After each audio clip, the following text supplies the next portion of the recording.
Leitura Bíblica Anual. Versão King James atualizada. Daniel 5. Muito tempo depois, em certa ocasião, o rei Belsazar, Bel proteja o rei, ofereceu um banquete para 1000 dos seus membros da corte, e com eles bebeu muito vinho. Enquanto desfrutava com avidez da bebida, Belsazar deu ordens expressas para que lhe trouxessem as taças de ouro e de prata que seu pai, Nabucodonosor, tinha espoliado do templo de Jerusalém, a fim de que o rei Belsazar e os seus nobres mais chegados, as suas mulheres e concubinas bebessem dessas taças preciosas. Então, rapidamente, lhe trouxeram as taças de ouro que haviam sido sequestradas da casa de Deus em Jerusalém, e o rei e os seus nobres, as suas mulheres e as suas concubinas beberam à vontade nas taças. Entretanto, enquanto saboreavam o vinho, cantavam e louvavam seus deuses de ouro, de prata, de bronze, de ferro, de madeira e de pedra. De repente, porém, surgiu a imagem dos dedos de uma imensa mão humana que começaram a escrever no reboco da parede, na parte mais iluminada do palácio real. O rei Belsazar observou atentamente o movimento daquela mão enquanto ela escrevia. Então o seu rosto foi ficando cada vez mais pálido, e ele ficou tão apavorado que os seus joelhos batiam um contra o outro e as suas pernas perderam a força e vacilaram. Aos berros, o rei mandou chamar imediatamente os adivinhos, os astrólogos, os místicos e determinou a esses sábios da Babilônia: quem conseguir ler esta inscrição e me declarar a sua verdadeira significação, receberá um manto de púrpura real, ganhará uma corrente de ouro para o pescoço, e será nomeado terceiro em importância no governo do meu reino. Então todos os místicos e sábios do rei vieram, mas não foram capazes de ler o aquela enorme imagem de mão humana havia escrito, tampouco conseguiram dizer ao rei o significado daquelas letras e palavras. Diante dessa situação, o rei Belsazar ficou completamente perturbado e amedrontado, e o seu semblante ainda muito mais pálido. Todos os seus convivas e os membros da sua corte também estavam aterrorizados.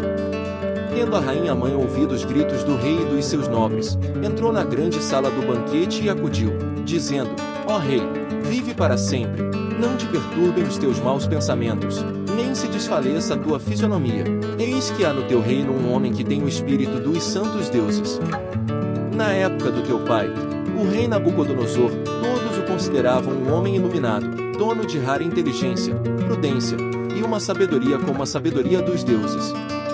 Nabucodonosor, teu pai, quando exerceu o seu reinado, o constituiu chefe dos magos, dos adivinhos, dos encantadores, dos astrólogos e de todos os místicos. Comprovou-se que esse homem, Daniel, a quem o rei dera o nome de Beltesazar, fora aquinhoado com extraordinário raciocínio e também com uma especial capacidade de interpretar sonhos e solucionar enigmas e mistérios. Ordena, pois, que Daniel seja chamado, e ele, com certeza, te revelará o segredo e o sentido dessa escrita na parede. Então, sem demora, Daniel foi levado à presença do rei.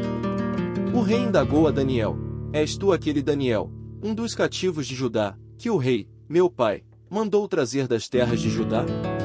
Ouvi dizer a teu respeito que o Espírito dos deuses habita em tua pessoa, e que em ti se acham a luz, o conhecimento e extraordinária sabedoria. Pois bem, os sábios, os adivinhos e vários místicos acabaram de ser trazidos às pressas, à minha presença, para lerem a inscrição que está na parede, e me desvendarem seu correto sentido, mas não puderam dar-me a interpretação destas palavras. No entanto, ouvi dizer a teu respeito que podes dar interpretações e resolver enigmas. Agora, portanto, se puderes ler esta inscrição e me esclarecer quanto à sua correta interpretação, serás vestido de púrpura, terás um colar de ouro em teu pescoço e serás nomeado ao posto de terceira importância no governo do meu reino. Então Daniel: Deus é meu juiz, replicou ao rei Belsazar: Bel proteja o rei, podes guardar os teus presentes para ti mesmo e dar as tuas recompensas a algum de teus comensais. Todavia, lerei sim as palavras que foram escritas na parede, para o rei lhe desvendarei todo o seu significado. Ó rei, foi a teu pai, o rei Nabucodonosor, teu predecessor, que Elá, Deus Altíssimo, deu sabedoria, grandeza, glória e majestade. Devido à magnificência que Deus lhe concedeu, pessoas de todas as nações, povos, línguas e culturas tinham por ele grande respeito e temor, todos tremiam diante de sua presença soberana, porquanto, a quem o rei decidia matar, matava, a quem julgava poupar, poupava, a quem deseja promover, promovia, e a quem desejava humilhar, humilhava.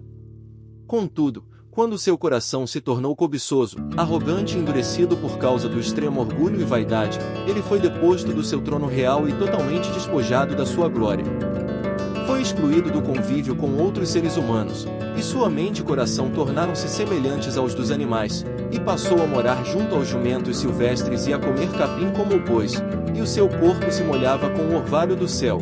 E assim viveu até reconhecer que Elá, Deus Altíssimo, é o soberano e domina sobre o reino dos homens, e coloca no poder a quem ele deseja.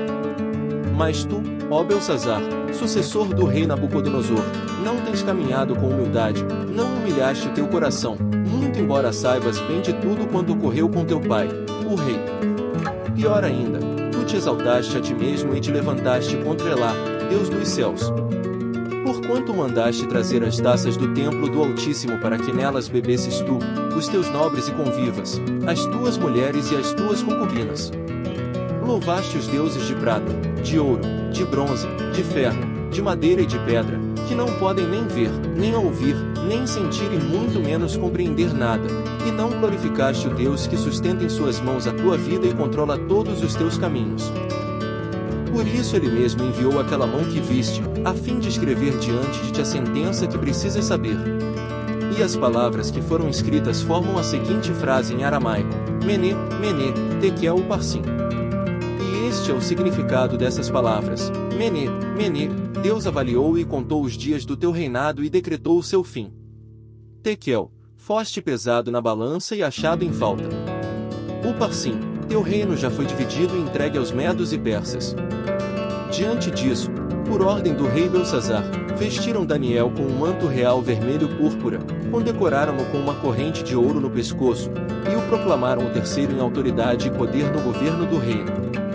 E aconteceu que naquela mesma noite Belsazar, o rei dos babilônios, foi assassinado, e Dariávix, Dário, o imperador da nação média, apoderou-se do reino de Belsazar, com a idade de 62 anos. 2 Pedro 2. Assim como, no passado, surgiram falsos profetas entre o povo, da mesma forma, haverá entre vós falsos mestres, os quais introduzirão, dissimuladamente, heresias destruidoras, até ao cúmulo de negarem o soberano que os resgatou, atraindo sobre si mesmos repentina destruição. Muitos seguirão seus falsos ensinos e práticas libertinas, e por causa dessas pessoas, haverá difamação contra o caminho da verdade. Movidos por sórdida ganância, tais mestres os explorarão com suas lendas e artimanhas. Todavia, sua condenação desde há muito tempo paira sobre eles, e sua destruição já está em processo. Ora, se Deus não poupou os anjos que pecaram, mas os lançou no inferno, aprisionando-os em cadeias abismais tenebrosas, com o propósito de serem reservados para o juízo, de igual modo, ele não poupou o mundo antigo quando abateu o dilúvio sobre aquele povo ímpio. Entretanto preservou Noé, proclamador da justiça, e mais 7 pessoas. Também condenou as cidades de Sodoma e Gomorra, reduzindo-as a cinzas, tornando-as exemplo do que sucederá aos que vivem praticando o mal. E Deus livrou o justo Ló, que vivia oprimido com o procedimento corrupto e libertino daqueles incrédulos, porque este justo, pelo que via e ouvia diariamente, quando habitava entre eles, sentia sua alma atormentada por causa das muitas obras iníquas daquelas pessoas. Constatamos, portanto, que o Senhor sabe livrar os piedosos da provação e manter em castigo os ímpios para o dia do juízo. Principalmente os que seguem as vontades imorais da carne e desprezam toda a autoridade constituída. Atrevidos e arrogantes, tais pessoas não têm receio nem mesmo de insultar os gloriosos seres celestiais. Todavia, os anjos, embora sendo maiores em força e poder, não pronunciam contra aqueles seres quaisquer acusações difamatórias diante do Senhor. Mas essas pessoas que, à semelhança de animais irracionais, vivem apenas por instinto natural, nascidas para serem caçadas e destruídas, serão corrompidas por sua própria corrupção, recebendo a justa retribuição de sua injustiça. Tais pessoas consideram prazer entregar-se aos mais repugnantes atos de indecência em plena luz do dia. São como nódoas e manchas, regalando-se em manifestar a torpeza de suas paixões mesmo durante as vossas festas de fraternidade. Tendo os olhos cheios de adultério, nunca param de pecar, iludem os incautos e têm o coração habituado à ganância. Malditos, eles se desviaram, abandonando o caminho correto e seguindo o rastro de Balaão, filho de Beor, que se apaixonou pelo salário da injustiça, mas em sua transgressão foi repreendido por uma jumenta, um animal mudo que falou com voz humana e refreou a insensatez do profeta. Esses homens são como fontes sem água, névoas levadas por tempestade, para os quais está reservada a absoluta escuridão das trevas. Pois, proclamando palavras arrogantes e levianas, tomados pelas paixões sensuais da carne, conseguem seduzir os que estavam quase conseguindo escapar do envolvimento daqueles que jazem no erro. Prometem-lhes total liberdade, porém eles próprios são escravos da corrupção, porquanto toda pessoa se torna servo daquele por quem é vencido. Sendo assim, se depois de fugir das corrupções do mundo, mediante o conhecimento do Senhor e Salvador Jesus Cristo, são uma vez mais influenciados e vencidos por elas, seu último estado tornou-se ainda pior que o primeiro. Porque lhes teria sido melhor não haver conhecido o caminho da justiça do que, depois de conhecê-lo, darem as costas ao santo mandamento que lhes havia sido concedido.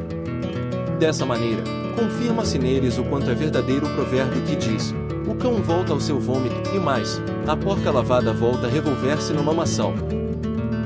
Salmos 119 versículos 113 a 128. Detesto os inconstantes, mas amo a tua lei. Tu és o meu abrigo e o meu escudo, e na tua palavra deposito toda a minha esperança. Afastai-vos de mim, malfeitores, quero obedecer aos mandamentos do meu Deus. Sustenta-me de acordo com a tua promessa, e eu viverei, não permitas que as minhas esperanças sejam frustradas. Ampara-me, e estarei seguro, sempre estarei atento aos teus decretos. Repudias todos os que se desviam de teus ensinamentos, porquanto vivem em mentira e falsidade. Reduziste a escória todos os ímpios da terra, por isso amo os teus decretos. Por temor de ti, minha carne estremece, e eu temo as tuas ordenanças. Tenho vivido com justiça e retidão, não me abandones nas mãos dos meus adversários. Garante o bem-estar do teu servo, não permitas que os arrogantes me oprimam. Os meus olhos fraquejaram, aguardando a tua redenção e o cumprimento da tua promessa de justiça. Trata, pois, o teu servo, conforme o teu amor leal, e ensina-me os teus decretos. Sou teu servo, dá-me discernimento, para que eu conheça as tuas prescrições. Já é tempo de agires, Senhor, pois a tua lei está sendo desrespeitada. Por isso amo teus mandamentos muito mais que o ouro purificado. Por isso considero totalmente retos todos os teus preceitos e detesto todas as trilhas da falsidade. Provérbios 28 versículos 19 e 20. Quem cultiva sua terra sacia-se do pão, quem persegue ilusões se fartará de miséria. O homem leal receberá muitas bênçãos, mas quem se apressa para enriquecer não ficará impune.